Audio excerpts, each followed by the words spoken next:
Welcome back to Bardic Sleep Stories. As the world outside grows quiet and the shadows lengthen, we return once more to the sanctuary of the past. Take a deep, slow breath, feeling the air fill your lungs before releasing it fully. Let your shoulders drop. Allow the muscles in your face to soften and feel the weight of your body sink into the comfort of your bed. You are safe, you are still, and you are ready to travel through time. The stories we tell here are long, steady, and detailed. They are designed to occupy the wandering mind with the gentle rhythm of history, providing a path that leads away from the worries of today and toward a deep, restorative sleep. There is no pressure to follow every word or reach the end of the chronicle. Whether you drift away in 5 minutes or 50, the story will remain here, a constant and calming presence in the dark. Tonight, we immerse ourselves in a grand and sprawling narrative. We shall set aside the haste of the modern age to observe the slow turning of the wheel of power, focusing on the textures of life, the echoes of ancient stone, and the quiet legacy of those who came before us. Our journey this evening leads us into the heart of a vast and storied heritage. We begin our exhaustive exploration of the dwarven smithy. We are far beneath the granite roots of the mountain, but we are not in the thundering, cavernous halls where the great engines of war are forged. There is no shouting here, no crashing of colossal stampers, no rivers of molten iron. Instead, we find ourselves in the artisan's quarter, a secluded section of the Undercity reserved for the master jewelers and silversmiths. The air here is dry and famously warm, heated by the geothermal veins that run through the rock walls like the arteries of the earth itself. It smells faintly of crushed anthracite, beeswax, and the metallic tang of heated copper. You are standing before the heavy iron door of the workshop belonging to Master Brom, a craftsman of the Third Age. The door is warm to the touch. You push it open, creak, and step inside. The noise of the outside tunnels is instantly cut off, replaced by a profound, enveloping silence. The room is small, carved directly from the living basalt. It is lit not by torches, but by the steady golden glow of the central hearth and several luminescent crystals set into the ceiling. This is a place of patience, where metal is coaxed, not conquered. You walk slowly into the center of the workshop, your boots making a soft, gritty sound on the stone floor which is swept clean of all but the finest dust. Master Brom is already there, standing by the anvil. He is a dwarf of significant years, his beard braided with threads of silver that match the metal he works. He wears an apron of thick, scarred leather that reaches his boots, softened by decades of heat and movement. He moves with a slow, deliberate economy. There is no wasted energy in his gestures. He is preparing the workspace for the night's labor. He approaches the anvil, a block of black iron shaped like a stylized mountain peak. He takes a cloth from his belt, dipping it into a small pot of oil, and begins to wipe down the face of the anvil. Swish, swish. The metal gleams under the oil, reflecting the firelight like a dark mirror. It must be perfectly clean. Even a single grain of sand could mar the surface of the soft silver he intends to shape. Next he turns to the tool rack. He selects his hammer. It is not the heavy sledge of the blacksmith, but a planishing hammer, small, elegant, and perfectly balanced. The head is polished to a shine. He weighs it in his hand, feeling the familiar grip of the hickory handle, worn smooth by his own palm. He nods, satisfied. He turns to the forge. It is a small hooded hearth built of fire brick. A bed of coals lies dormant in the bottom. Brom picks up a long iron poker and stirs the ashes gently, uncovering the glowing red heart of the fire. Scrape, crunch. The heat radiates outward, a gentle physical wave that warms your face. He is waking the sleeping dragon of the forge, not to roar, but to breathe a steady, sustaining warmth into the room. With the workspace prepared and the fire slowly brightening, Master Brom moves to the vault of materials, a heavy chest made of ironwood bound with bands of brass. He unlocks it with a key that hangs from a chain around his neck. Click, clack. He lifts the heavy lid. Inside, resting on a lining of deep blue velvet, lie the ingots of precious metal. There is gold heavy and sun-like. There is copper, bright and eager, and there is platinum cold and distant. But tonight, his hand moves to the silver. He lifts out a single bar. It is known as moon iron in the dwarven tongue, gathered from the deepest veins where the roots of the mountain drink from the subterranean waters. It is heavy, dense, and cool to the touch. The surface is dull, covered in a faint oxidation from its time in the dark, but beneath that grey skin lies a brilliance waiting to be revealed. Brom carries the ingot to the workbench. He places it on a leather pad. He picks up a magnifying lens set in a brass frame. He brings it to his eye. He inspects the metal closely, looking for any hairline cracks or impurities that might weaken the final piece. He turns the bar over slowly. Thump. It is solid. It is pure. It is a perfect canvas. He takes a small steel scribe and marks a line across the end of the bar. This will be the portion he cuts for the necklace. The sound of the scribe scratching the silver is high and thin, scritch, a tiny note of intent. He is not making armor to deflect a troll's club.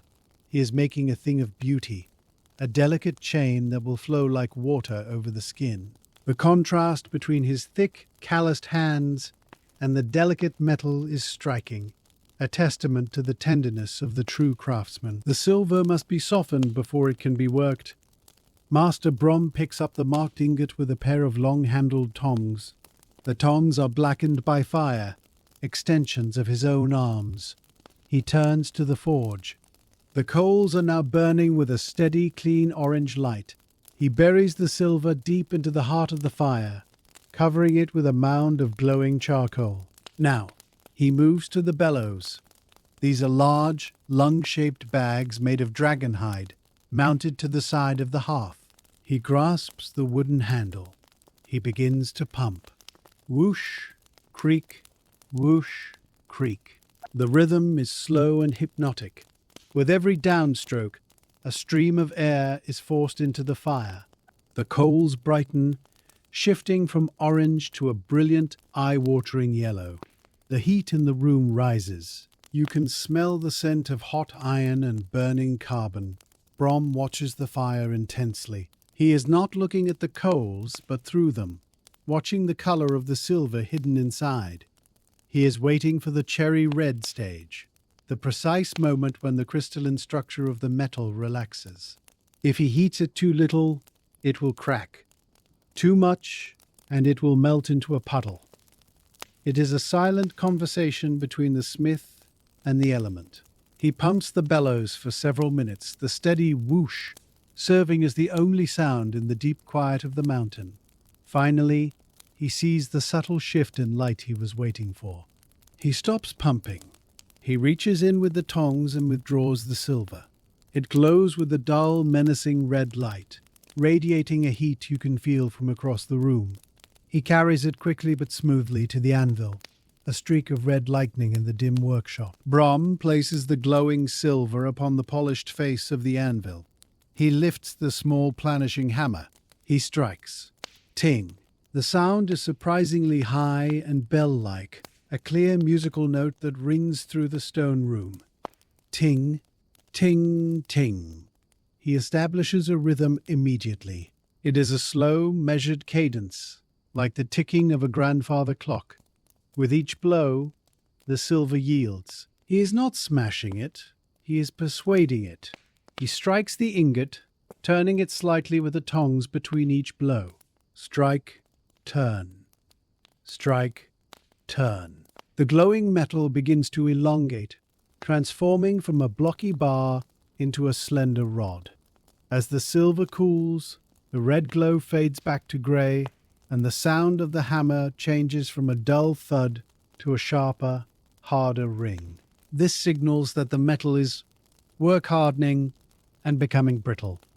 Brom stops. He places the hammer down. He returns the silver to the fire to anneal it once more. Whoosh, whoosh. This is the cycle of the smithy. Heat, strike, cool, repeat. It is a meditative loop. There is no rush. The necklace will take as long as it takes. You watch the sparks fly upward into the dark chimney. Tiny, fleeting stars, born from the hammer's kiss. The repetition is soothing. The focus is absolute. In this small stone room, the entire world has narrowed down to the point where the hammer meets the silver. A single point of creation in the heart of the mountain. The smith is breathing steadily, his chest rising and falling in time with the bellows, a master at peace with his art. The silver rod has now been hammered into a long, slender snake of dull grey metal, cooling on the iron surface of the anvil. But for a necklace of the quality Master Brom intends to create, this rough shape is merely the beginning. It must become wire, fine and uniform as a strand of spider silk. He moves to the draw bench, a heavy wooden table bolted securely to the stone floor. At one end stands a vertical iron plate, pierced with a series of holes that graduate from large to impossibly small.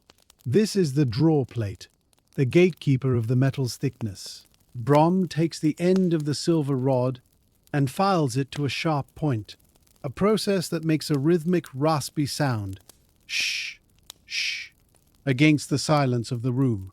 He lubricates the silver with a block of pure beeswax, rubbing the yellow wax along the length of the metal until it is coated in a dull sheen. He inserts the pointed end into the largest hole of the draw plate. It pokes through to the other side. He grips this protruding tip with a pair of heavy draw tongs, which are attached by a chain to a crank wheel at the far end of the bench. He sits on a low stool and grips the handle of the wheel. He begins to turn. Crank, creak, crank, creak. The chain tightens. The tongs bite into the silver. The metal resists, groaning softly as it is forced through the steel hole. It is a battle of wills between the stubborn crystal lattice of the silver and the mechanical advantage of the wheel.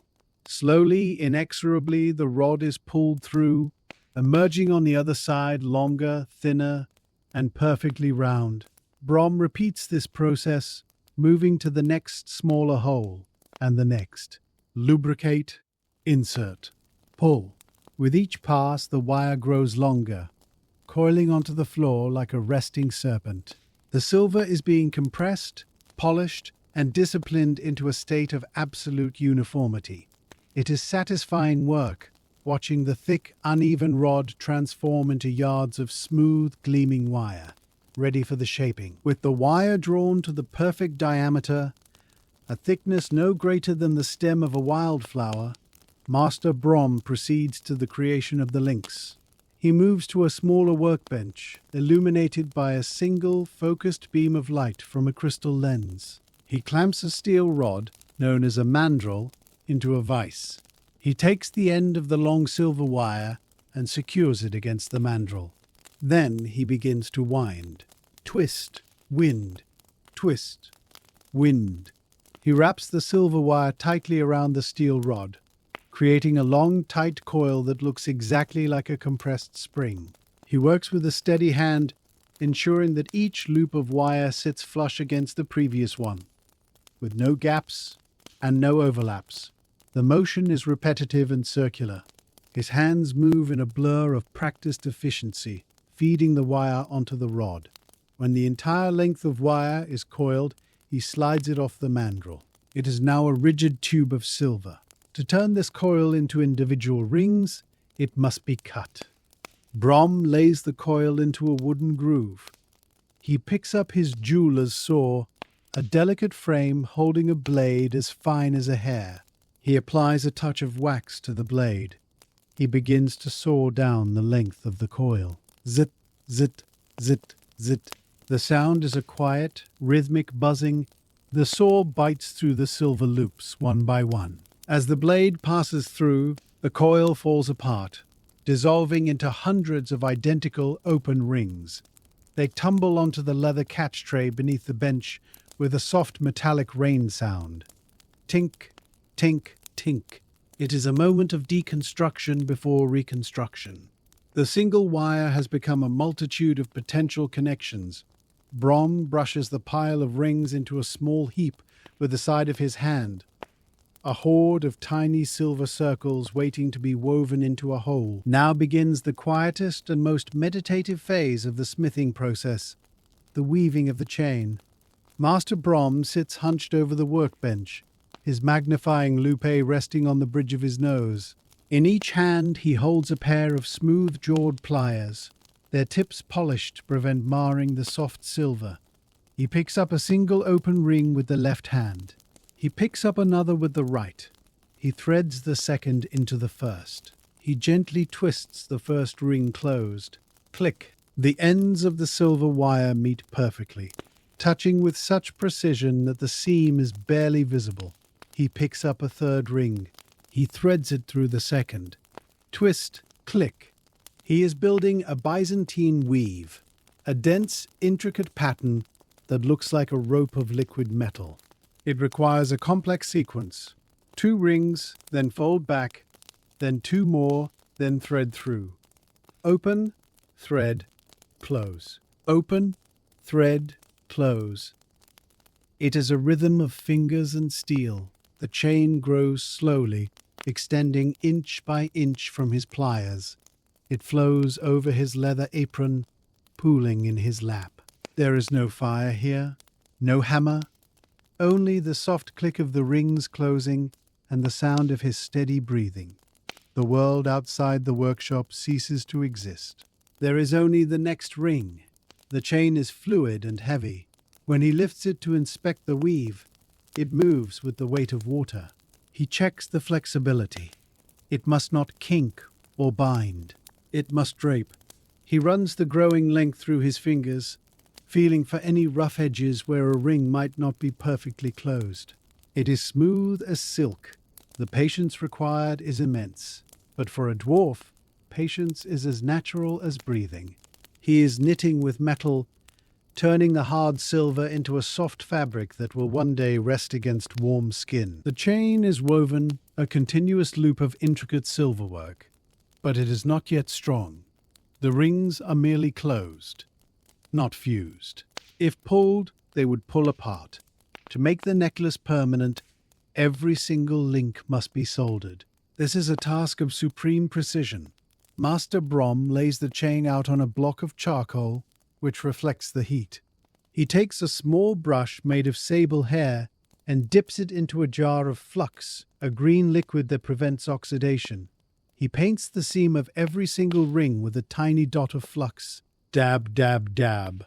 Next, he takes a sheet of silver solder, an alloy that melts at a slightly lower temperature than the sterling silver of the chain, and uses heavy shears to cut it into palons, tiny chips no larger than a grain of sand. He uses a fine steel pick to place one microscopic chip of solder on top of every seam. It takes him an hour just to set the board. When every ring has its chip, he lights the blowpipe. It is a small torch that produces a sharp blue needle of flame. He brings the flame to the chain. He does not aim at the solder, but at the ring itself. He heats the silver. Hiss! The flux bubbles and turns clear. The metal glows a dull red. Suddenly, in a flash too fast to follow, the solder reaches its melting point. Flash! It turns to liquid mercury and flows into the seam, drawn by capillary action. The ring is now a solid circle. Brom moves the flame to the next ring. Heat, flash. Heat, flash. He chases the solder down the line of the chain. It is a dance of fire and timing. If he lingers too long, the ring melts. If he is too quick, the solder does not flow. It is a high-stakes performance carried out in total silence, illuminated only by the blue ghost of the flame. When the final link has been soldered, the chain looks nothing like the gleaming treasure one would expect. It is blackened by the fire, coated in glassy flux, and dull with oxidation. It is ugly and rough. It requires the quench and the pickle to be reborn. Master Brom lifts the hot chain with copper tongs. It hangs heavy and limp. He turns to a stone trough filled with oil. He lowers the chain. Hiss! A plume of white steam rises, smelling of hot metal and earth. The oil sings as it absorbs the heat. The chain cools instantly. Brom lifts it out, dripping, and moves to the pickle pot, a ceramic crock sitting on a small warmer near the hearth. Inside is a warm, acidic solution that smells faintly of vinegar and salt. He drops the chain in. Plop! It sinks to the bottom. He covers the pot with a heavy wooden lid. Now he must wait. Inside the dark, warm liquid, a chemical reaction is taking place. The acid is eating away the fire scale, the black copper oxides that formed during the soldering. It is stripping away the trauma of the forge to reveal the pure silver beneath. Brom takes this time to clean his workspace. He wipes the charcoal block. He sweeps the filings from the bench into a leather pouch. Lemel, the dust of the smithy, too valuable to waste. He cleans his pliers. He is methodical.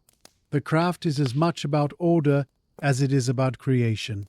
After 20 minutes, he returns to the pickle pot. He lifts the lid. The steam that escapes is sharp and cleansing. He reaches in with the copper tongs and pulls the chain out. It has transformed. It is no longer black, but a flat, creamy white. This is fine silver, a microscopic layer of pure metal left on the surface. It is clean, matte, and ghostly beautiful, waiting for the final polish that will make it shine like the moon. The chain, now cleansed and white as fresh snow, is ready for the process of hardening and burnishing. It is a transformation that does not rely on heat, but on gentle, rhythmic friction. Master Brom carries the coil of silver to the corner of the workshop where the tumbling barrel resides. This is a hexagonal drum made of watertight oak, mounted on a spindle that is turned by a slow-moving water wheel set into a runnel in the floor. Brom removes the heavy wooden lid of the barrel. Inside there is a hoard of what looks like treasure, but is merely tools. Thousands of tiny, highly polished steel shots. There are steel balls, steel pins, and steel flying saucer shapes. They gleam in the dim light. Brom gently places the silver chain into this bed of steel. He adds a scoop of soap flakes, smelling of lavender and fat, and pours in a pitcher of warm water. Splash! Bubble! He seals the lid tight with iron clamps. Clack, clack. He pulls a lever to engage the gears. The water wheel groans softly, taking the load. Creak, splash. The barrel begins to turn. Rumble, swish, click. It is a sound like the ocean rolling pebbles on a shingle beach, a continuous, soothing cascade of steel and water. Inside the dark, wet drum, the thousands of steel shots are gently raining down on the silver chain. They are hammering it microscopically, compressing the surface, closing the pores of the metal, and polishing it to a mirror shine. It is a process that cannot be rushed. The barrel must turn for hours. Brom listens to the rhythm. Rumble swish, satisfied that the machine is doing the work of 1,000 hand strokes, hardening the silver while he turns his attention to the centerpiece of the necklace. While the chain tumbles in its soapy bath, Master Brom approaches his lapidary station to prepare the jewel that will hang from the silver. He does not reach for a diamond or a ruby. Those are stones of fire and status. For this piece, he desires something connected to the water and the deep earth. He opens a shallow drawer lined with felt. Inside are rows of river agates, stones gathered from the subterranean streams that flow beneath the mountain. He selects a stone the size of a thumbnail. It is rough and unassuming, looking like a piece of grey glass found on a beach.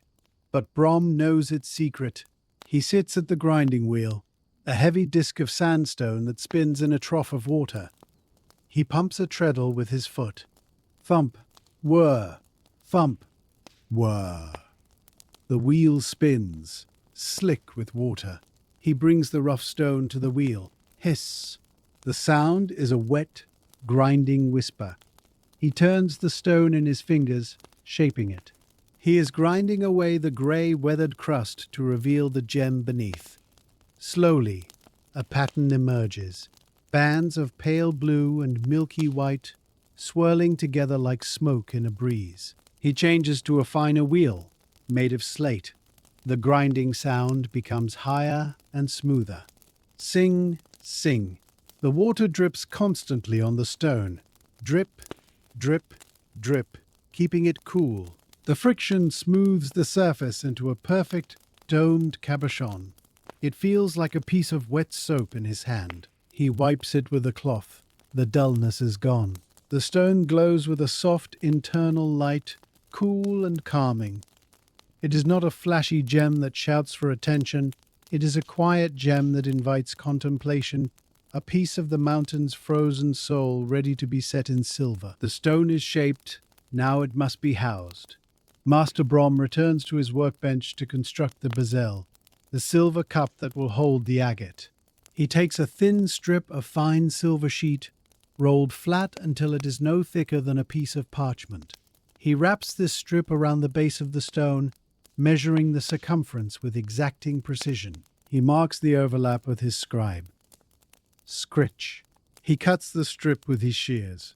Snip. Now he has a small, flat ribbon of silver. He uses his pliers to bend the ends together until they touch perfectly, forming a seamless ring that mirrors the shape of the stone. He must solder this ring closed. He places it on the charcoal block. He applies the tiniest speck of flux and a microscopic chip of solder. He brings the flame to the joint. Hiss, flash. The solder runs, and the ring becomes a solid band. He checks the fit. He drops the agate into the silver ring. Click. It fits with a satisfying, airtight precision, neither too loose nor too tight. Now, this ring must be attached to a backplate. Brom places the ring onto a larger sheet of silver. He places snippets of solder around the inside edge of the ring. He heats the entire piece. The flame dances, heating the silver until it glows dull red. The solder flows, fusing the ring to the plate. It is now a cup. He quenches it, hiss, and pickles it.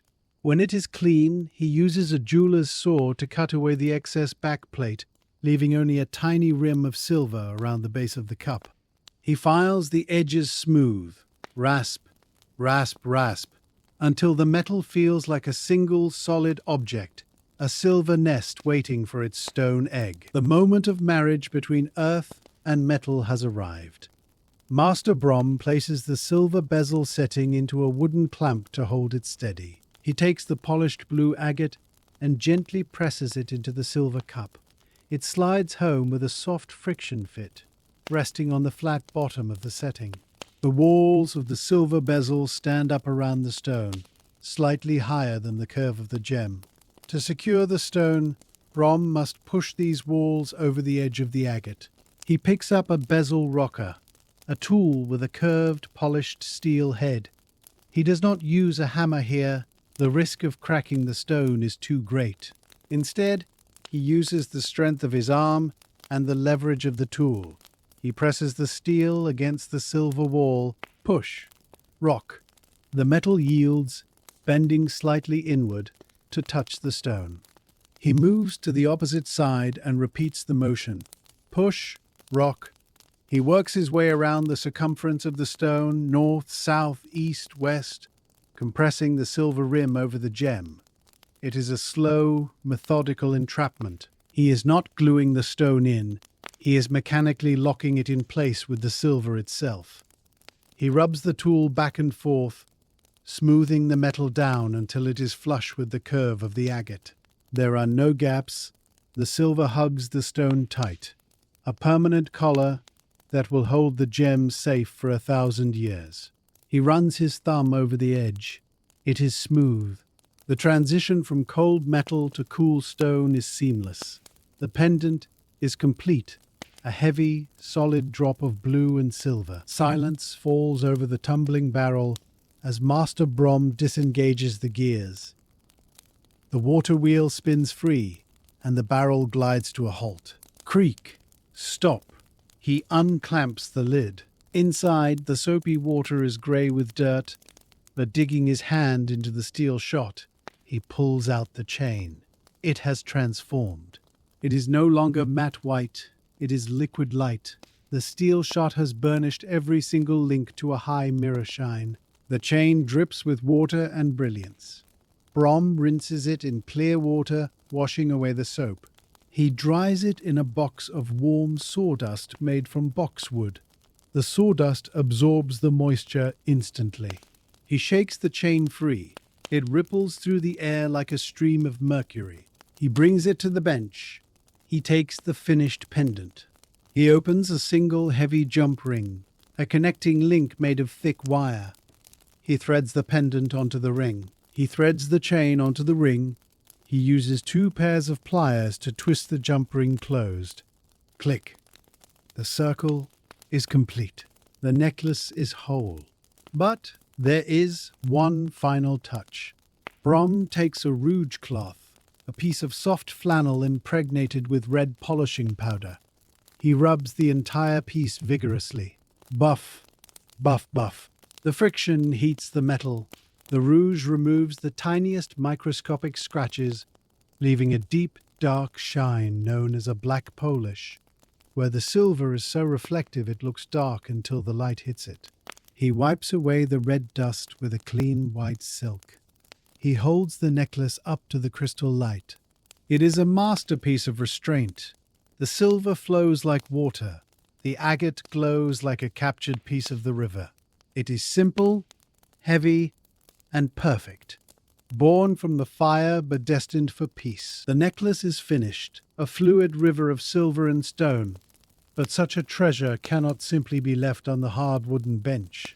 It requires a vessel, a sanctuary of its own to protect it until it is given.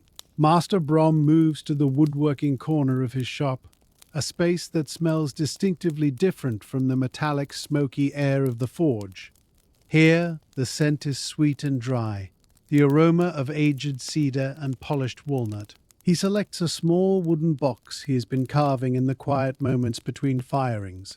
It is made of black root, a dense fossilized wood found deep in the mines, dark as chocolate and hard as stone. The lid is carved with a subtle pattern of interlacing knots, mirroring the weave of the silver chain. Brom opens the box. The hinges are made of brass and move with a stiff, smooth resistance. Creak.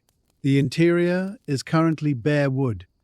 Brom takes a square of midnight blue velvet, thick and plush. He folds it carefully, creating a padded nest. He presses the velvet into the bottom of the box, tucking the edges into the corners with a blunt wooden tool. Push, tuck, smooth.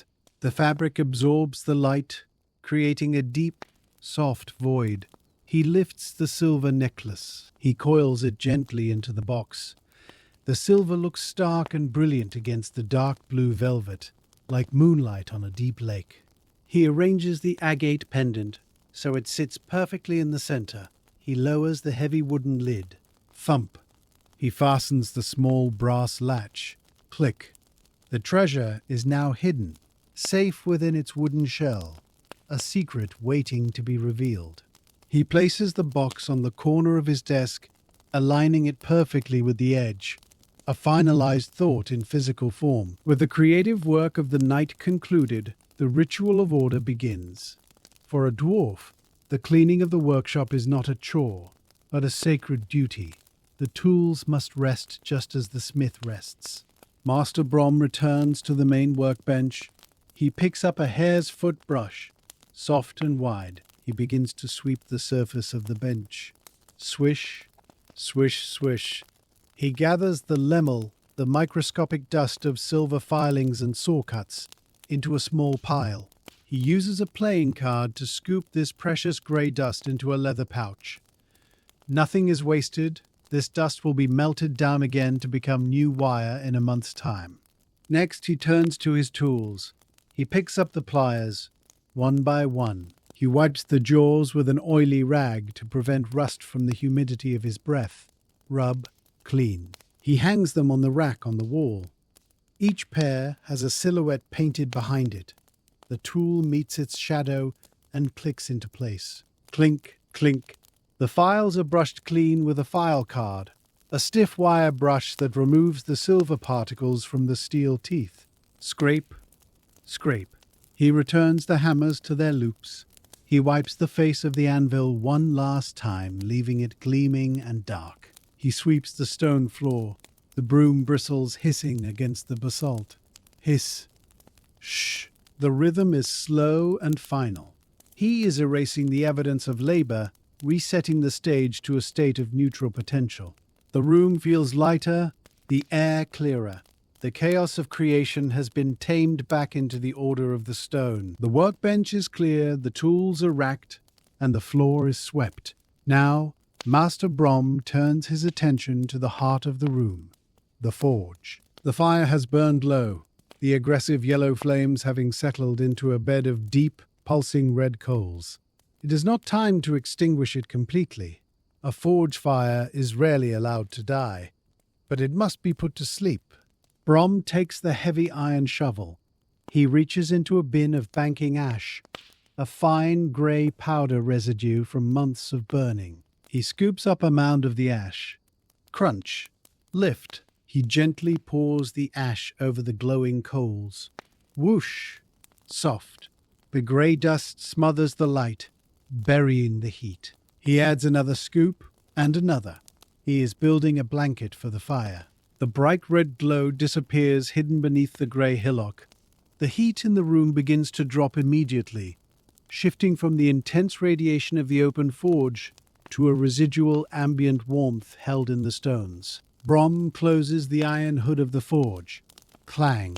He adjusts the flue damper, sliding the metal plate until only a sliver of air can pass through. Screech. Thud. This will keep the coals alive, breathing shallowly through the night, ready to be raked open and fed in the morning. The roaring dragon is now a hibernating bear. The sound of the draft up the chimney quiets to a faint whisper. The workshop is now in twilight, lit only by the phosphorescent crystals in the ceiling, a cool blue light replacing the warm orange of the fire. Master Brom unbuckles the heavy leather apron at his waist. The thick strap comes free. Slap. He lifts the apron over his head, revealing the simple woolen tunic beneath. He hangs the heavy leather on a sturdy hook by the door. It sways slightly, stiff with age, and burns. Before settling, he rolls down his sleeves, buttoning the cuffs. He runs his hands through his beard, checking for any stray sparks or filings. He is transitioning from craftsman to citizen. He walks to the heavy iron door of the workshop. He takes one last look around the room. It is a scene of perfect stillness, the anvil standing like a black altar, the tools hanging in disciplined rows, the wooden box sitting quietly on the desk. He nods, a silent benediction to the space. He steps out into the corridor. He pulls the heavy door shut. Creak, boom. The sound of the door closing is solid and final, echoing deeply down the stone hallway. He takes a large iron key from his belt. He inserts it into the lock. Grind, click, thunk. The bolt slides home. He checks the handle. It is immovable. He turns and begins to walk down the tunnel. The floor here is smooth, polished by generations of boots. His footsteps are heavy and rhythmic. Thud, thud, thud. The tunnel is dimly lit by veins of naturally glowing quartz that run through the walls, casting long, soft shadows that stretch and recede as he passes. He is alone in the stone artery of the city, walking the slow path between the place of making and the place of resting. The walk from the artisan's quarter to the residential levels is a journey of gradual descent. Brom walks past the silent storefronts of the other makers, the gem cutters, the engravers, the gold spinners. All are dark, their doors barred for the sleep cycle. The air in the tunnel changes as he goes deeper. It becomes moister, carrying the scent of damp earth and subterranean water.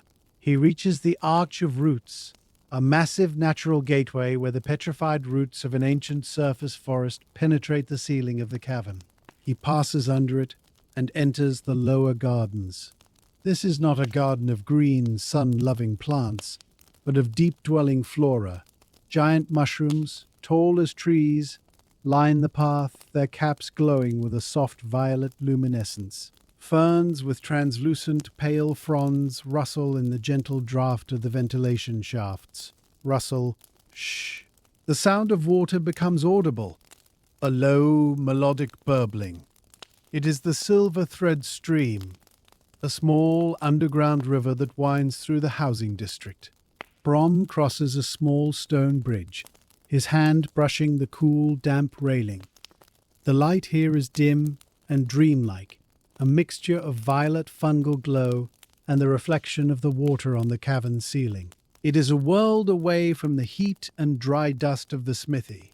The aggression of the fire is forgotten here, replaced by the slow, dripping patience of the water. He breathes in the cool air, tasting the spores and the moss. He is nearly home. The tension of the focus required for the necklace finally begins to leave his shoulders, replaced by the heavy, comforting gravity of the deep earth. Master Brom arrives at the end of the quiet residential tunnel, stopping before the facade of his own dwelling. It is a modest entrance, distinguished only by the geometric patterns carved into the lintel, interlocking diamonds that signify a master of the hard crafts. The door itself is a slab of polished granite hung on massive internal hinges that are perfectly counterweighted. Brom places his palm flat against the cold stone. He pushes. Rumble. Shh. The heavy door swings inward with surprising smoothness, revealing the warmth within. He steps over the threshold and closes the heavy barrier behind him. Thud. The sound of the latch engaging is deep and resonant, sealing the world away. He is now inside his personal sanctuary. The air here is warmer than the tunnel, smelling of roasted root vegetables and dried herbs hanging from the rafters. The hallway is short, leading directly into the main living chamber. The walls are not rough-hewn like the mines, but smoothed to a plaster-like finish and hung with tapestries woven from cave moss and wool. These heavy fabrics dampen all sound, creating a hushed, muffled atmosphere. The floor is covered in thick rugs made from the hides of subterranean mountain goats, soft and shaggy beneath his boots. Brom sighs, a long exhalation that seems to release the last tension of the metalwork from his frame. He hangs his key on a brass hook by the door. Clink. He is no longer the smith. He is simply a dwarf in his burrow. The light comes from a low fire burning in the domestic hearth, casting long dancing shadows that welcome him home with a silent, flickering embrace. He moves to the small dining nook carved into the side of the main room. A sturdy table of petrified oak stands there, accompanied by a single heavy chair. On the table, prepared earlier by his own hand before the shift began, sits a covered ceramic pot and a loaf of dark, dense rye bread. Brom lifts the lid of the pot. Clink. Steam rises, carrying the savory scent of a thick stew made from mushrooms, barley, and salted beef. It is still warm, kept hot by the stove stone beneath the pot. He sits down. The chair groans softly under his weight. Creak. He takes a knife and slices a thick wedge of the bread. The crust is hard and cracks loudly. Crunch. But the inside is soft and moist. He tears a piece off and dips it into the stew. He eats slowly. There is no hurry here.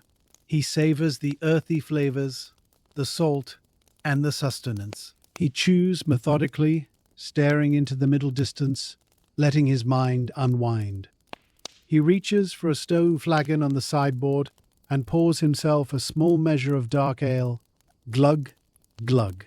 The liquid is cool and flat, with a deep, roasted flavor that coats the throat. He takes a long draught. Ah! It grounds him.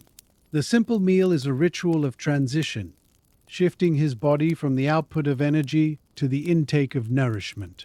The only sounds in the room are the scrape of his wooden spoon against the bowl and the soft popping of the fire. Scrape, pop.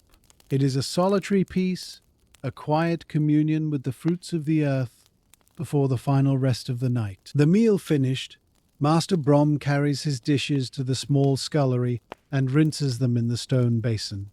Now, the grime of the forge must be washed away. He walks to the bathing chamber, a small room completely lined with tiles of pale green serpentine. In the center of the floor is a sunken tub, carved directly into the bedrock. Brom turns a large iron wheel set into the wall. Squeak, crank. This opens the valve to the community's thermal exchange system. Hot water, heated by the magma far below the city, pours from a copper spout. Splash, rush. Steam instantly fills the small room, thick and white, smelling of minerals and sulfur. It is a wet, enveloping heat that loosens the stiff muscles of his back. Brom adds a handful of bath salts, crushed crystals from the salt mines, which dissolve instantly. He disrobes and steps down into the water. Splash. He sinks in with a groan of pure relief. The water is hot, bordering on scalding, just the way a dwarf prefers it. It soaks into his pores, drawing out the coal dust and the smoke. He picks up a bar of rough, pumice-flecked soap and begins to scrub his arms. Scrub, scrub. The friction is satisfying. He washes the silver dust from his fingernails, the soot from his neck. He leans his head back against the stone rim of the tub, closing his eyes. The sound of the water settling is a gentle lap against the stone. Lap, lap. He floats there for a long time, weightless and clean, letting the heat of the mountain penetrate to his very bones, washing away the identity of the worker and leaving only the naked, rested soul. Dried and dressed in a loose sleeping tunic of soft grey flannel, Brom returns to the main room. He is not quite ready for sleep. The mind requires a final settling. He moves to his favorite armchair, a massive piece of furniture carved from a single boulder and lined with deep, plush bear furs. He sits, poof. The furs accept him, wrapping around his frame. He reaches for his pipe, which rests on a small side table. It is a long-stemmed pipe made of cherry wood. He opens a jar of tobacco, a blend known as deep root leaf, cured in the dark to be mild and earthy. He packs the bowl with a practiced thumb. Tamp, tamp. He takes a spill, a thin strip of wood, from the mantle, lights it from the fire, and brings the flame to the pipe. Puff, puff, puff. The tobacco catches.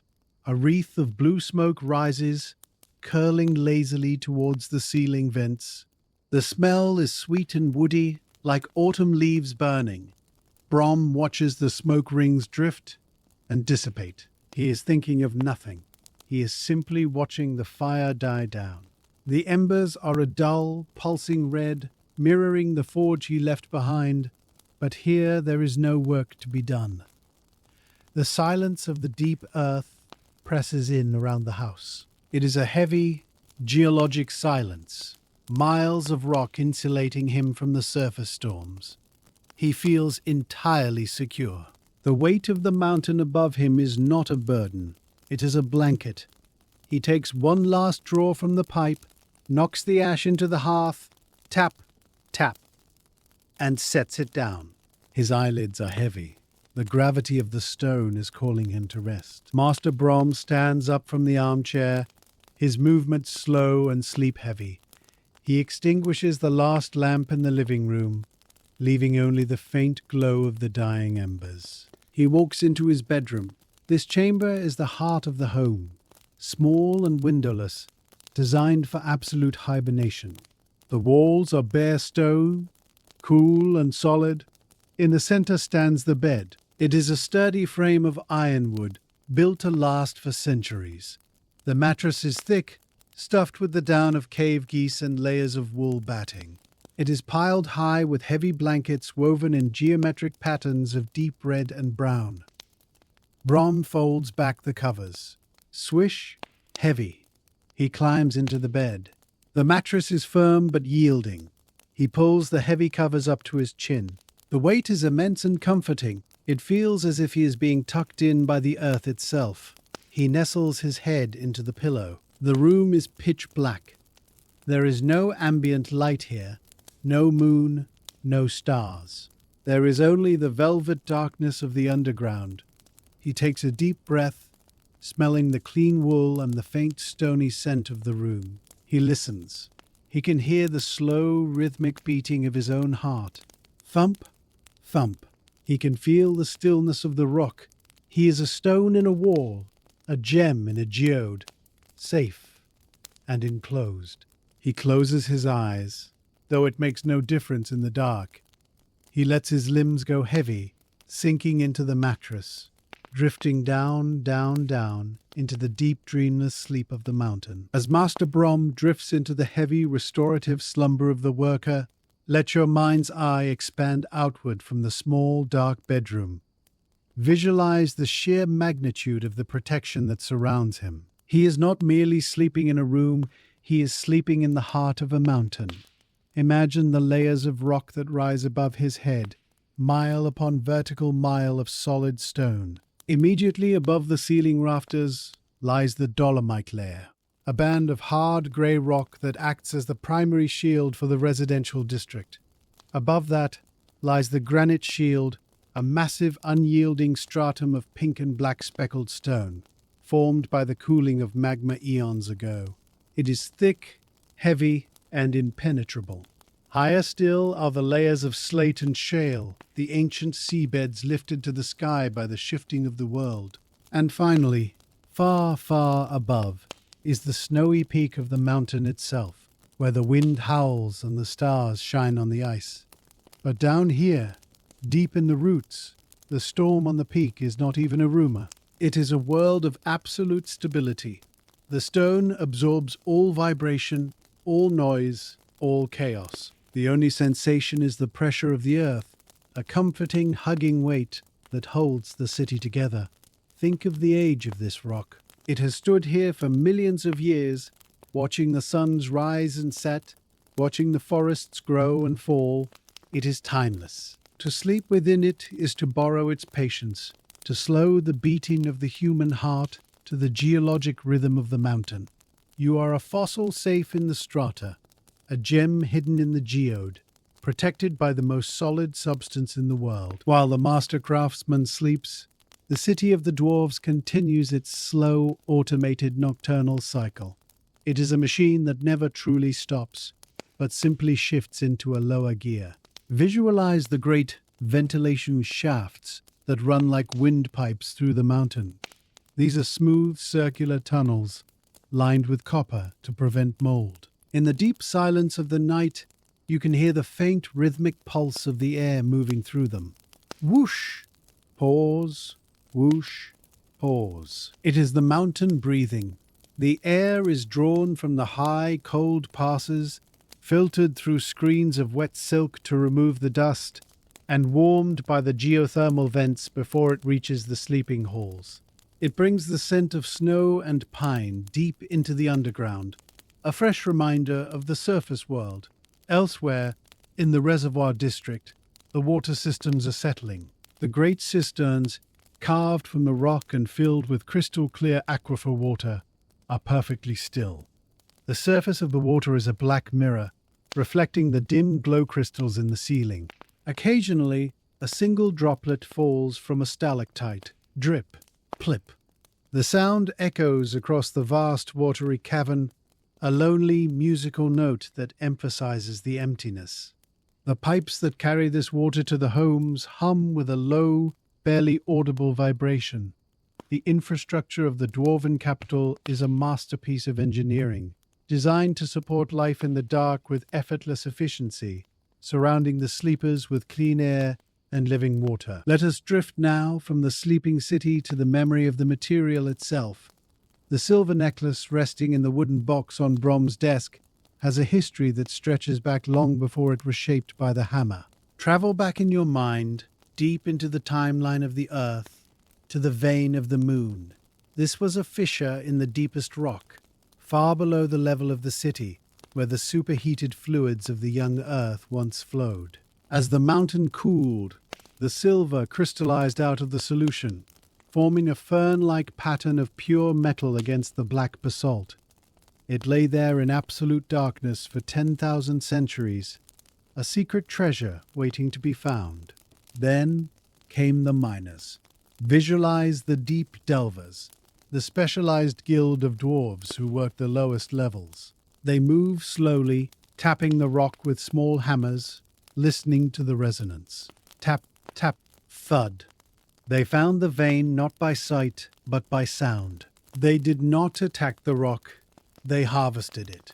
With gentle picks and wedges, they liberated the silver ore, carrying the heavy grey rocks up the long spiraling ramps of the mine. The ore was cold and rough, hiding its beauty beneath a crust of stone.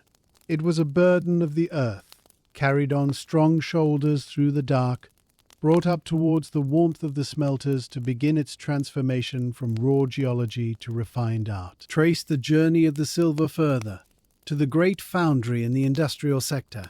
This is a cavern of immense proportions, lit by the orange glow of the smelting furnaces. But do not imagine a scene of chaos. It is a place of slow, liquid chemistry. The ore was crushed by heavy rolling wheels of iron, rumble, crunch, until it was a fine powder. This powder was mixed with flux and placed into a crucible of graphite. Then came the heat. The crucible was lowered into the furnace. The silver melted, separating from the rock. The impurities, the dross, floated to the top and were skimmed away with a ladle made of green wood. Skim, discard. What remained was the regulus, the button of pure silver.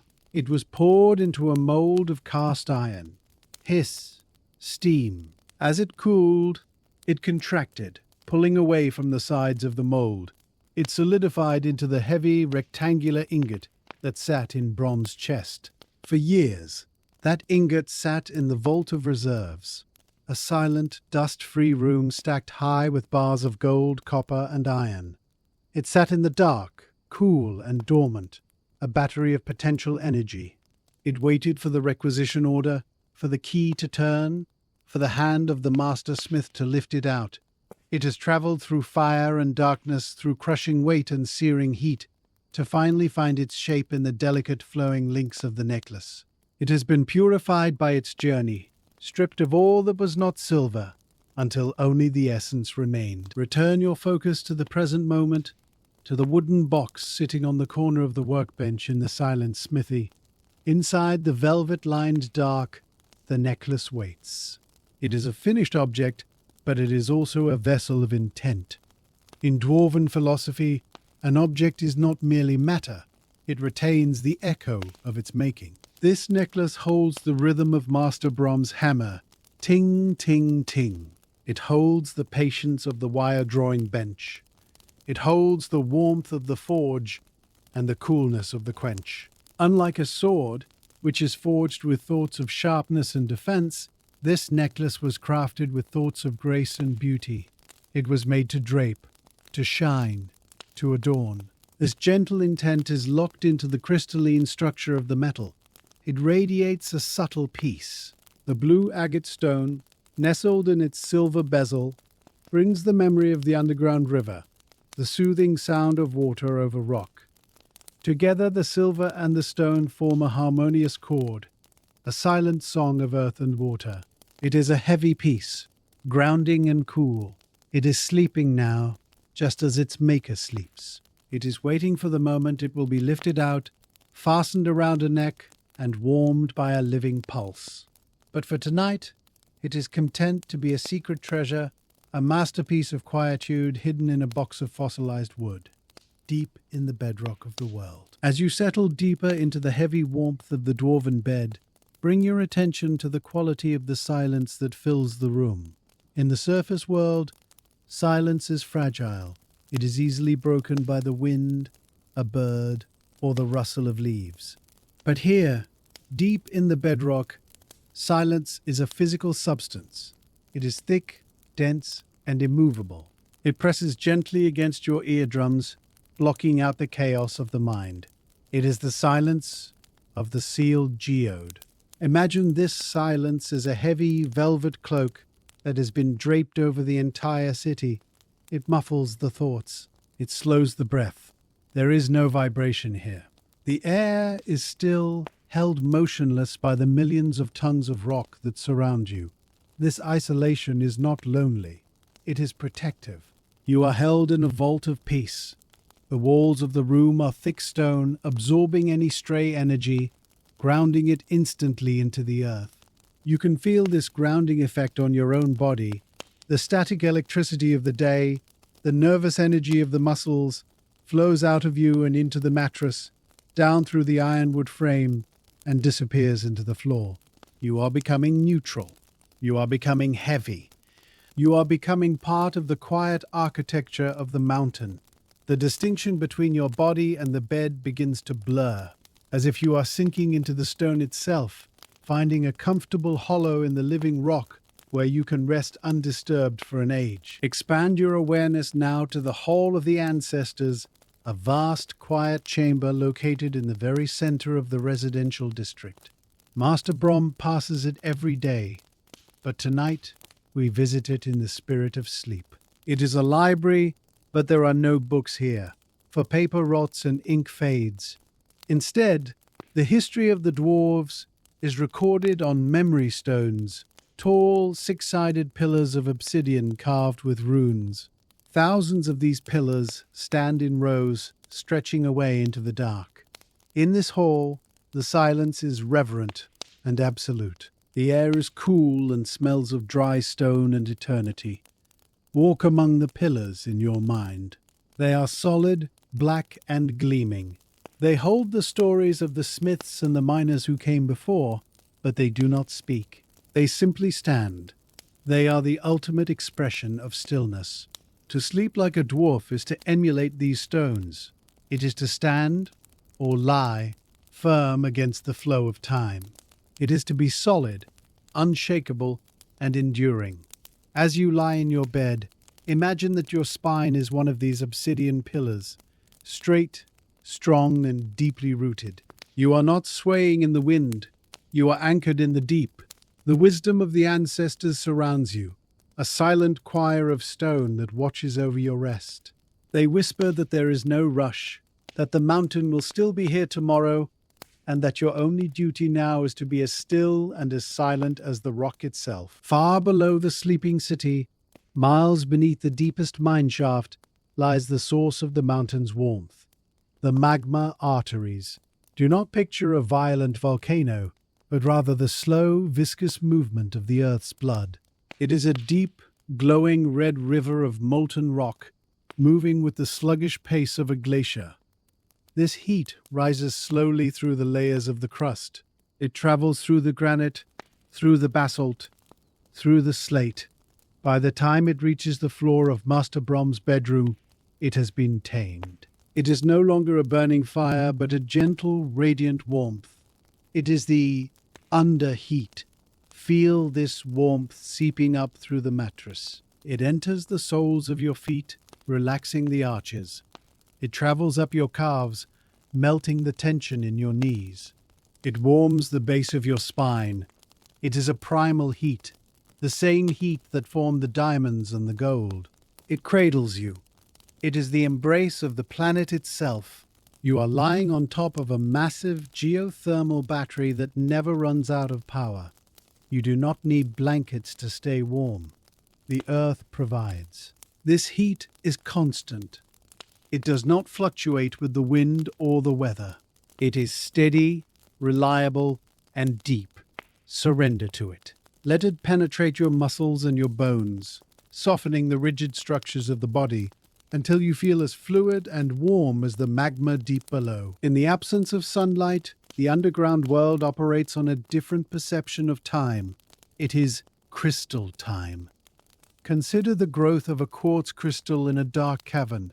It begins as a single molecule, attaching itself to a rock wall. Slowly, over thousands of years, it draws minerals from the water dripping over it. Atom by atom, layer by microscopic layer, it builds its perfect geometric form. It does not hurry. It does not worry about the passing of the seasons.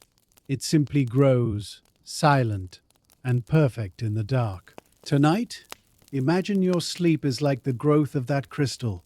It is a slow, restorative process. With every breath, you are adding a layer of peace to your mind. With every beat of your heart, you are building a structure of rest. You are clarifying your thoughts, turning the cloudy water of the day into the transparent stillness of the gem. There is no movement required. In fact, stillness is the condition for growth. If the water is agitated, the crystal cannot form. If the mind is agitated, sleep cannot form. So, you become the quiet cavern. You let the dripping water of your thoughts slow down until it stops. You allow the silence to do its work, building a cathedral of rest within you, faceted and beautiful, growing slowly in the dark, protected from the noise of the world above. Let us return to the sensation of gravity. On the surface of the earth, gravity is often felt as a burden, a force we must fight to stand upright. But here, in the deep burrow, gravity is a friend. It is the force that holds the mountain together. It is the great anchor. Feel the pull of the earth's core. It is directly below you. It is magnetic and strong. It is pulling you down into the mattress, but not with harshness. It is pulling you into a hug. It is telling you that you do not need to hold yourself up. You can release the tension in your neck. You can let your shoulders drop. You can let your hands fall open. The earth has you. You are stuck to the world, safe and secure. You cannot fall off. You cannot float away. You are grounded in the most literal sense of the word. Imagine this gravity as a heavy, warm blanket made of lead and velvet, draped over your body. It presses you down into the soft wool of the bed. It signals to your nervous system that you are stationary. You are not going anywhere. The journey is over. The work is done. You are fixed in place, a heavy resting object in a heavy resting world. Yield to the pull. Sink into the gravity.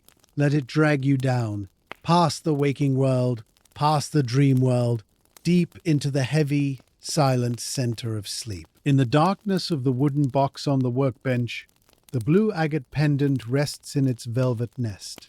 Though it is cut from the earth, it holds the memory of the water that shaped it.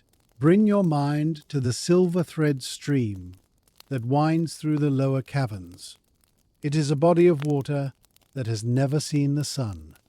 It is perfectly clear, cold and silent, save for the gentle lapping against the limestone banks. Lap, lap, lap. Imagine you are floating in this underground river. The water supports you completely. It is dense with dissolved minerals, making you buoyant. You are drifting slowly downstream, carried by a current so gentle it is barely perceptible. Above you, the ceiling of the cavern glitters with mica and quartz, a subterranean starfield. The air is cool and moist, soothing your lungs.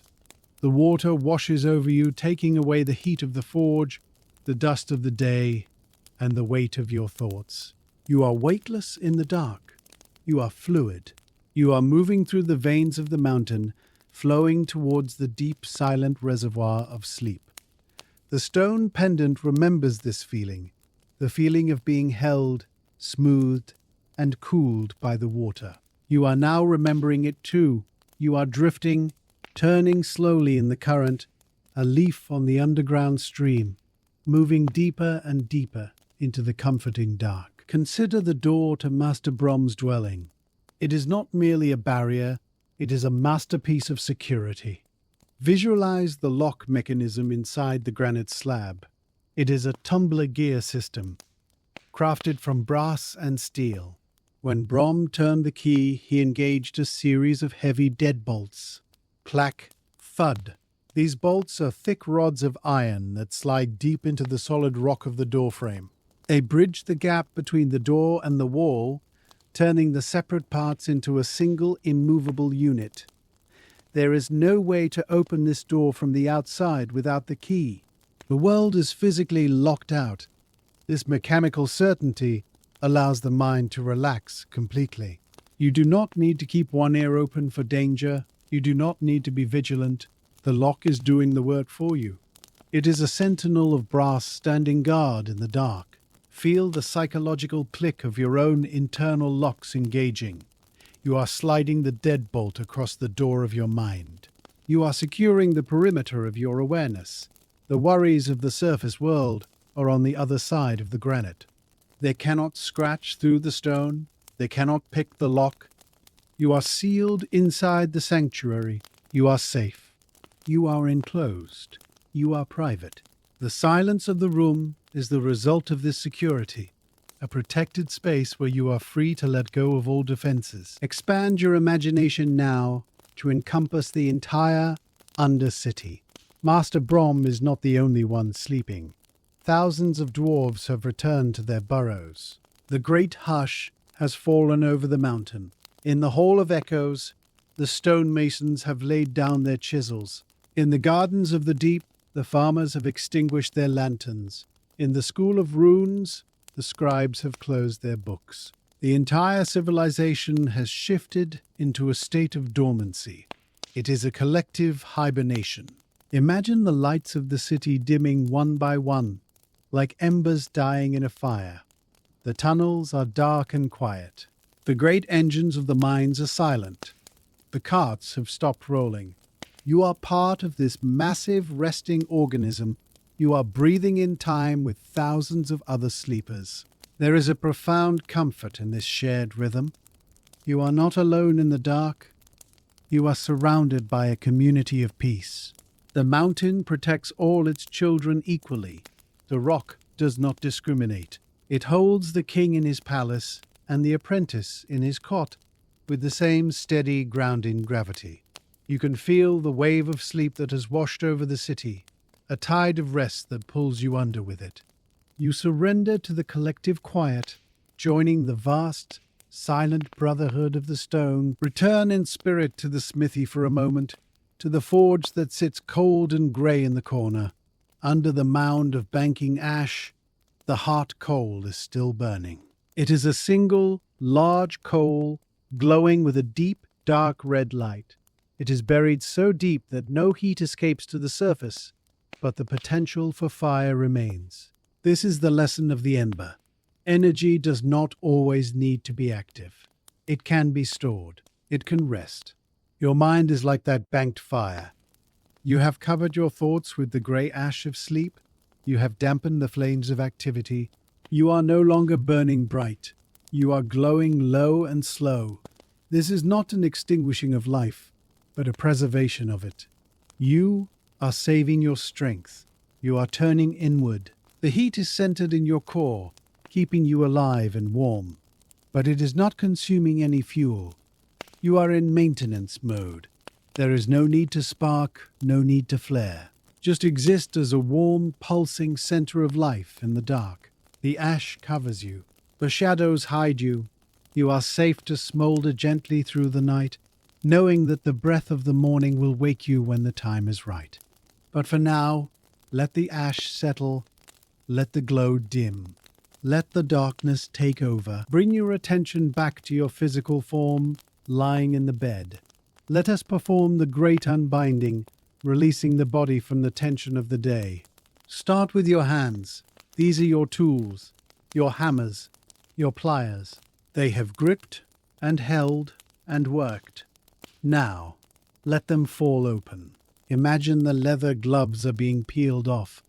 Peel, release. The fingers uncurl. The palms soften. There is nothing to hold on to. Let your arms become heavy, like bars of lead sinking into the mattress. Move to your shoulders. They have carried the weight of the apron, the weight of the work. Let them drop. Imagine the heavy leather straps are being unbuckled. Click, release. The weight slides off. Your shoulders sink down, away from your ears, move to your legs. They have stood on the hard stone floor for hours. Now they are horizontal. The gravity drains the fatigue out of them. They feel dense and solid, like tree trunks settling into the moss. Finally, bring your focus to your face. This is your mask, your public face. Take it off. Smooth the forehead. Relax the jaw. Let the eyes roll back slightly in their sockets. You are melting. You are turning from hard iron into soft, liquid silver. You are flowing into the shape of the bed. You are losing your definition. You are becoming a pool of rest. There is no tension left, only the heavy, sweet gravity of sleep pulling you down into the center of the earth. Immerse yourself further in the tactile sensation of the room. The walls that surround you are carved from basalt, a volcanic rock born of fire but cooled to an eternal stillness. In the dwarven tradition, basalt is known as the stone of silence because its density absorbs sound so completely. Imagine that these walls are acting like a sponge for noise. They are soaking up the echoes of your breathing, the rustle of the sheets, and even the hum of your thoughts. They pull the sound out of the air and trap it in the rock, leaving the atmosphere around you perfectly clear and empty. This is a silence you can touch. It feels cool and smooth against the mind. It is not the silence of an empty room, but the silence of a filled one, filled with rock, filled with safety, filled with peace. Within this stone cocoon, time slows down. The frenetic ticking of the surface clocks does not penetrate here. Down here, time is measured in the slow drip of water and the shift of tectonic plates. You are syncing your internal rhythm to this geological clock. Your heartbeat slows. Your breath lengthens. You are becoming as patient as the mountain itself. There is nowhere you need to be. There is nothing you need to become. You are simply a part of the stone's memory, holding your place in the dark, supported by the strength of the earth that has held this space open for you for 1,000,000 years. The rock is the ultimate guardian. It does not sleep, so that you may. Let your mind return to the image of the silver chain you wove earlier in the night. Remember the Byzantine weave, the intricate interlocking of ring upon ring. Your body, too, is a chain, a complex linkage of bones, nerves, and muscles. But unlike the silver, which is fused and rigid, your chain can uncouple. Visualize your spine as that chain of silver. Starting at the base of your skull, imagine the links are gently loosening. The tight, soldered connections of the day are dissolving. The first vertebra unlocks and relaxes. Click, release. The tension melts away. Move down to the neck. The links separate slightly, creating space, lengthening the column. Move between the shoulder blades. Where the weight of the world is often carried, imagine the silver rings there are softening, turning from hard metal into warm, pliable wax. They spread out on the mattress, move down the mid-back, unkinking the knots, smoothing the weave. Move to the lower back, the anchor of the chain. Feel the heavy, large links there, settling deep into the support of the bed. Finally, reach the tailbone. The entire chain of your spine is now loose, long, and flexible. It is no longer holding you up. It is resting in a perfect, fluid line. The energy can flow freely from top to bottom, unimpeded by tension. You are a river of silver, flowing comfortably in the dark, unburdened and undone. Drift your awareness to the air you are breathing. In the deep city, the air is not merely empty space. It is a meticulously crafted element. It has traveled miles through the great intake shafts high on the snowy peaks. It has been scrubbed by the limestone filters and humidified by the underground lakes. It carries a specific grounding scent. Breathe it in. Inhale. It smells of stone dust, a dry, clean scent like rain on hot pavement. It smells of cave moss, a faint, earthy sweetness. It smells of the deep-root tobacco smoke that lingers faintly in the living room. a memory of comfort. This air is rich in negative ions generated by the subterranean waterfalls. These ions are natural sedatives. With every breath, you are inhaling a microscopic sleeping potion. It enters your lungs and travels into your blood, signaling every cell to power down. It is heavy air, dense and nourishing. It sits low in the room, blanketing the bed. Imagine you are breathing the same air as the sleeping dragon in the fable. Slow, deep drafts that fuel the inner fire without burning it up. The air is cool in your nose, but warm in your chest. It is a cycle of cooling and warming, a bellows that fans the embers of sleep. Let the air fill you. Let it weigh you down.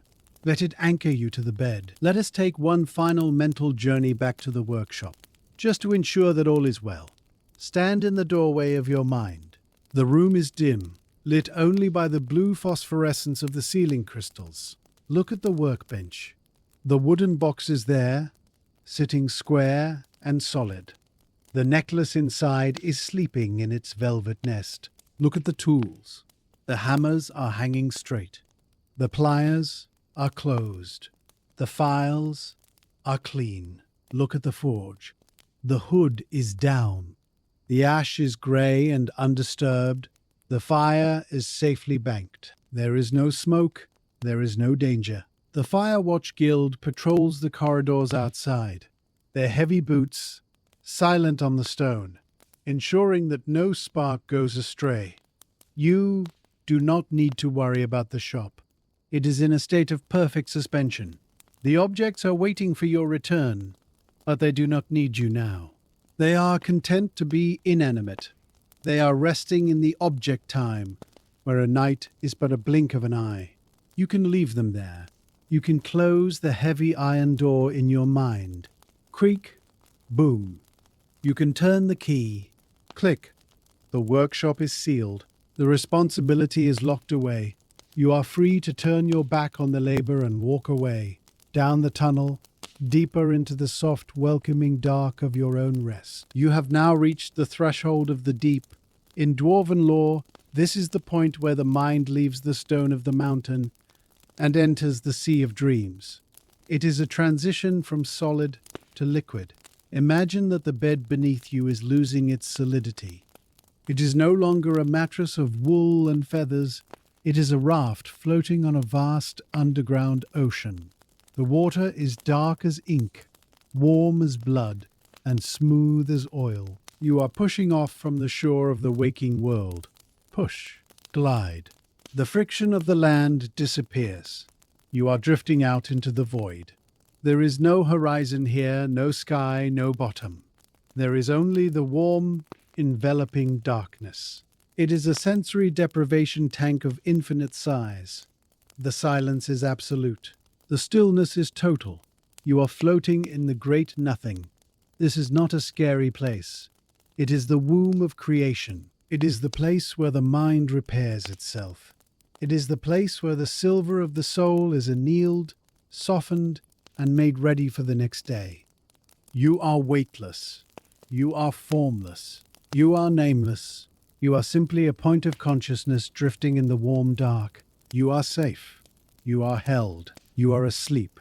The current of the dream sea takes you, gentle and slow, carrying you further and further away from the surface, down into the deep restorative magic of the night. Let your attention settle now on the slow, rhythmic mechanism of your own breathing.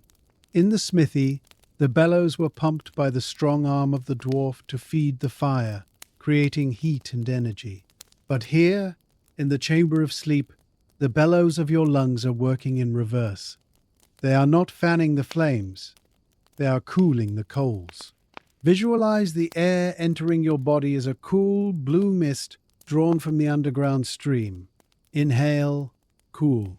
It circulates through your chest, gathering up the excess heat of your thoughts, the friction of your worries, and the static of the day. Then visualize the exhalation. Exhale, warm.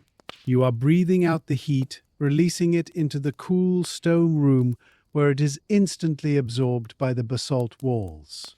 With every cycle, your internal temperature drops a fraction of a degree, moving closer to the ambient temperature of the rock.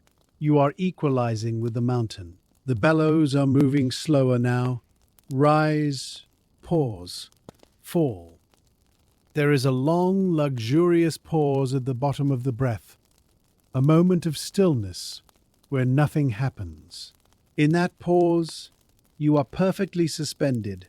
You are not a creature of action, you are a creature of waiting.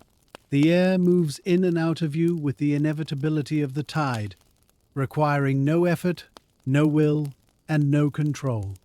You are being breathed by the rue, a passive participant in the slow respiration of the deep earth. Shift your imagination to the image of a geode.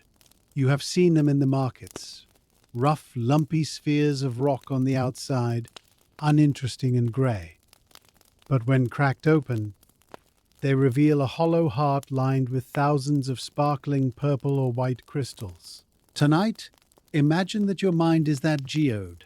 The outer shell is the skull, hard and protective, shielding you from the physical world. But inside, the hollow space of your consciousness is becoming crystalline. The chaotic thoughts that buzzed like flies are settling down. They are crystallizing on the walls of your mind, turning into still, sharp, beautiful structures. They are no longer moving. They are fixed. The center of the geode is empty. It is a void of pure peace. It is dark inside the stone, but the crystals hold a memory of light. You are curling up inside this hollow space. You are the silence in the center of the rock. The jagged edges of the world cannot reach you here.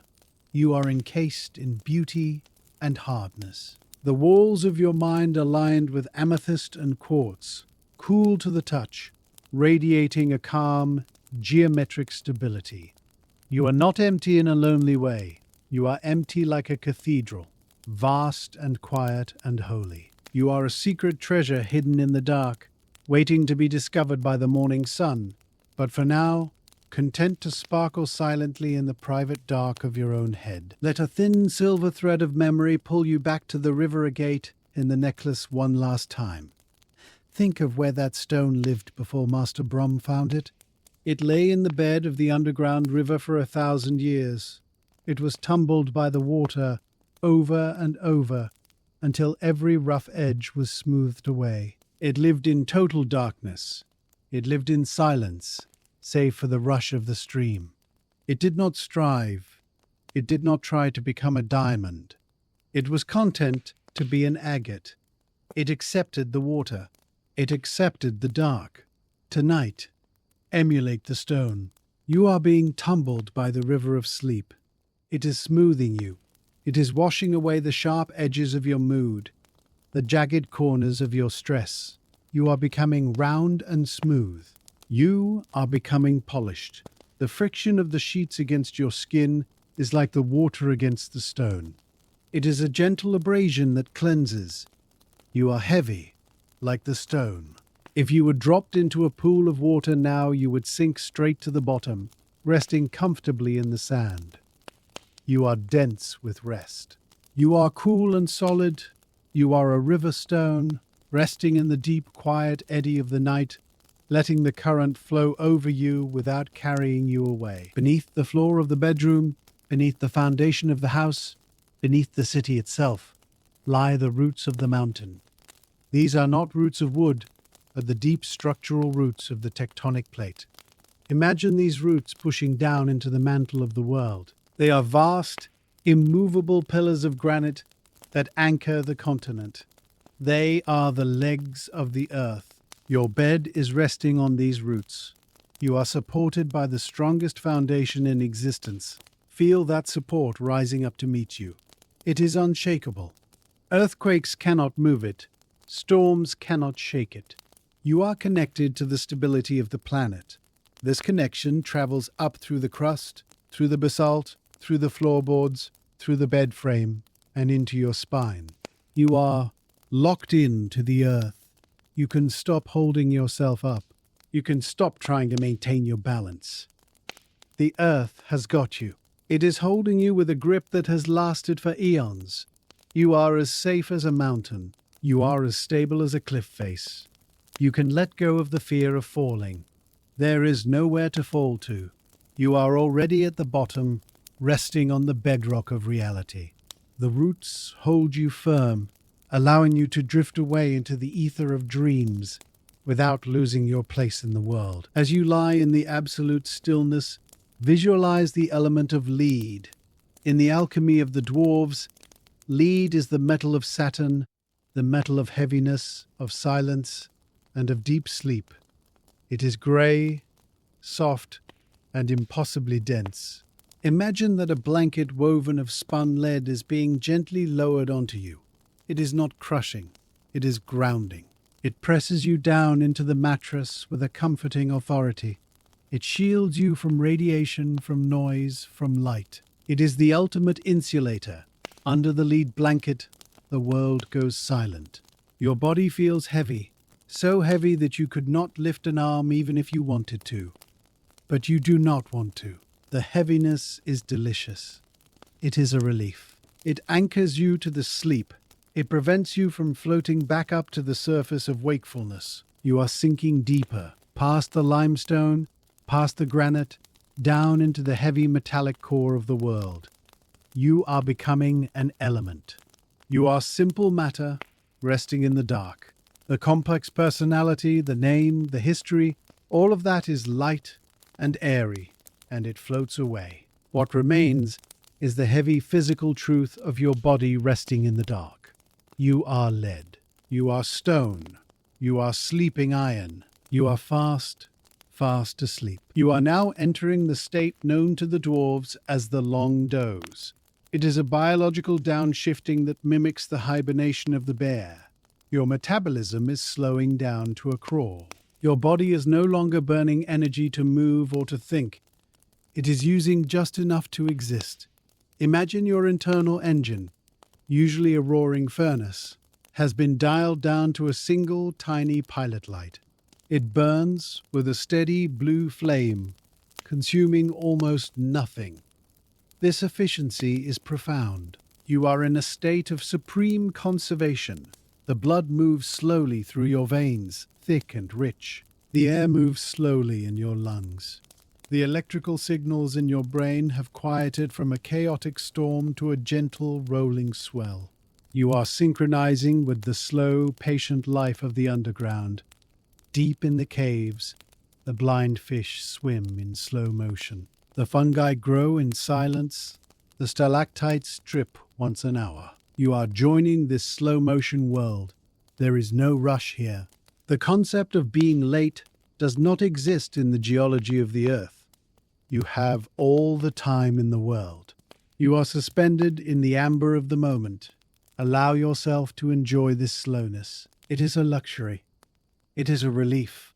You are stepping off the treadmill of time and sitting down on the solid, unmoving rock of eternity. Visualize the workshop of your mind one last time. It is time to extinguish the lights completely. Imagine you are Master Brom walking through the room. You approach the glowing crystals in the ceiling. You reach up and cover them with heavy iron shutters. Clang, dark. The blue light vanishes. You approach the forge. The embers are buried. You place a final, heavy lid over the firepot. Thud, dark. The red glow vanishes. You walk to the door of the smithy. You step out into the hallway. You look back into the room. It is pitch black. There is nothing left to see. The silver is asleep. The tools are asleep. The stone is asleep. You close the door. Creak, click. You are standing in the hallway, and now you blow out your own lantern. Puff. The darkness is absolute. It is not a scary darkness. It is a velvety, soft, nurturing darkness. It is the darkness of the womb, of the seed in the soil, of the gem in the rock. It wraps around you like a cloak. It fills your eyes. It fills your mind. There are no images left. The screen is black. The show is over. You are free to float in this beautiful, restful void, unburdened by light or sight. In this darkness, the boundaries of your physical body begin to dissolve. You are no longer a defined shape lying on a bed. You are a cloud of warmth diffusing into the room. You are expanding gently, filling the space between the walls. You are the warmth in the air. You are the heaviness in the stone. You are the silence in the corner. This expansion feels wonderful. The tightness of being you is gone. The knot of identity is untied. You are simply a presence, a consciousness floating in the deep earth. You are connected to everything around you. You are continuous with the blanket, continuous with the mattress, continuous with the floor. You are merging with the environment. This is the union of stone. It is the ultimate form of safety, for you cannot be hurt if you are the rock itself. You are vast, heavy, and still. The little worries that seemed so big earlier are now microscopic specks of dust, lost in the vastness of your granite peace. You are too big to be bothered. You are too heavy to be moved. You are the mountain, and the mountain sleeps. The story of the necklace is finished. The characters we met tonight, Master Brom, the sleeping city, the silent river, can now be released. They have served their purpose. They are safe in their world, and you are safe in yours. You do not need to hold on to them. Let the image of the silver chain dissolve into mist. Let the image of the blue agate fade into the dark. Let the sound of the hammer fade into silence. You are untethering from the narrative. The words I speak are becoming less important. They are just a gentle vibration, a background hum, like the ventilation shafts of the city. You do not need to follow the sentences. You do not need to understand the meaning. You only need to feel the rhythm. It is a lullaby of slow, steady sounds. Hum, drone, hum, drone. Let the meaning slip away. Let the logic slip away. You are drifting beyond language into the pre-verbal world of deep sleep. It is a place of pure feeling, pure sensation. The book is closed. The script is done. The mind is blank. As you hover on the very edge of unconsciousness, focus on one final sensation, the golden anchor. Imagine a heavy, golden chain attached to your ankle. It is not a shackle. It is a safety line. The other end of the chain is anchored deep, deep in the center of the earth. It pulls you down with a gentle, irresistible force. It is pulling you away from the surface, away from the light, away from the morning. It is dragging you down into the depths of the dream world. You are sinking through the layers of the night. You pass the layer of light sleep, drifting down like a feather. You pass the layer of dreaming, sinking deeper still. You are heading for the delta layer, the deepest, darkest, most restorative level of the ocean of sleep. The anchor pulls you down. Sink, sink, sink. The water gets darker. The silence gets deeper. You are so heavy. You are so tired. You are so ready. You let the anchor take you. You do not fight it. You slide down the chain, deeper and deeper, until you hit the soft, sandy bottom of the abyss. You settle there. The dust settles around you. You are at the bottom of the world. There is nothing here but peace. The final embers of consciousness are fading now, mirroring the cooling of the forge deep within the mountain. Imagine that your body is undergoing the final stage of the smithing process, the cooling. You have been worked by the day, heated by activity and stress, but now you have been plunged into the cool, dark waters of the night. Feel the heat leaving your skin. Feel the frantic vibration of your molecules slowing down. You are solidifying. You are setting into your final shape for the night. This shape is one of perfect comfort and alignment. Your muscles are no longer fluid. They are heavy and at rest. Your bones are settled. You are as still as the anvil in the center of the silent room. There is a profound dignity in this stillness. You are not just lying there, you are holding your ground. You are occupying your space with the heavy, undeniable presence of a boulder in a field. The wind may blow, the rain may fall, but the boulder does not move. You do not move. You have achieved the stance of the mountain. This is not a rigid stiffness, but a relaxed heaviness, a total surrender to the pull of gravity. You are done with movement. You are done with effort. You are a finished piece of work, resting on the velvet of the night, waiting for the long, slow passage of the dark hours to polish you into a new brightness for the morning. As you drift deeper, let us honor the silence one last time. In the dwarven halls, silence is considered a treasure as valuable as gold. It is the canvas upon which the sound of life is painted. Tonight, the canvas is blank. The silence is vast and clean. It stretches out in every direction, filling the tunnels, filling the caverns, filling the mines. It wraps around the world like a soft bandage. Listen to it. Silence. It is a hum, a low-frequency vibration that sits below the range of human hearing. It is the sound of the earth existing. By listening to it, you tune your mind to the frequency of rest. You are blocking out the static of the surface world. There are no traffic noises here, no voices, no alarms. There is only the deep, resonant quiet of the underground. Allow this silence to wash through your head. Let it clear out the echoes of conversations and the noise of worries. It sweeps your mind clean, like Master Brom sweeping the silver dust from his bench. You are left with a clean slate. You are empty of noise. You are full of peace. You are floating in a void of perfect, high-fidelity silence, where the only thing you can hear is the gentle rhythm of your own slow descent into sleep. Now, visualize a great stone gate standing before you. It is the gate of dreams, carved from a single slab of moonstone, pale and translucent.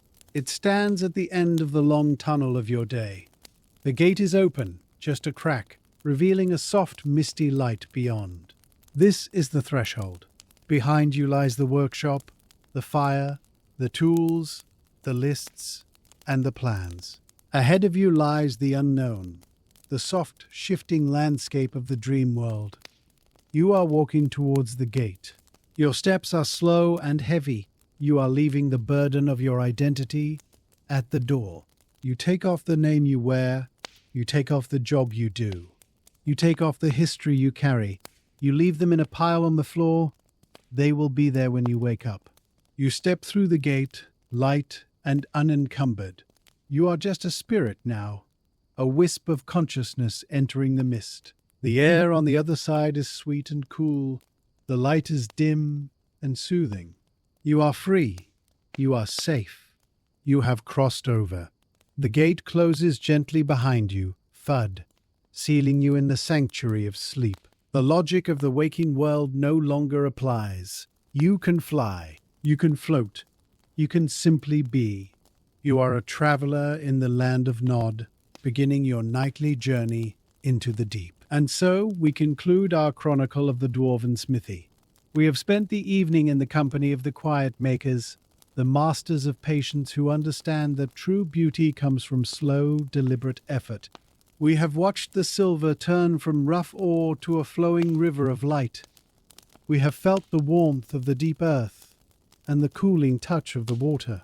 We have learned that there is a time for fire and a time for ash, a time for striking and a time for resting. Now, the hammer is laid down. The fire is banked. The silver is boxed. The work is finished. There is nothing left to do. You have earned this rest. Just as the smith must sleep to have the strength to lift the hammer tomorrow, so must you sleep to face your own day. Trust in the cycle. Trust in the rest. The mountain is holding you. The earth is protecting you. The silence is keeping you. You are part of the great, slow story of the world.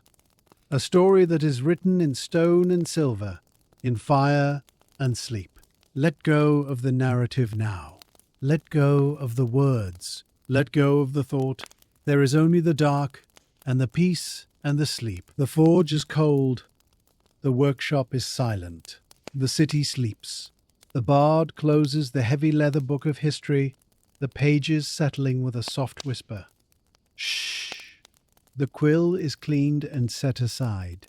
The final candle on the desk flickers low, casting long shadows against the walls of the room. We blow it out. Puff. The light is gone. Darkness fills the space, a final, comforting blanket. Sleep now, weary traveller. Sleep deep and sleep well. The story is over. The night is yours. Good night.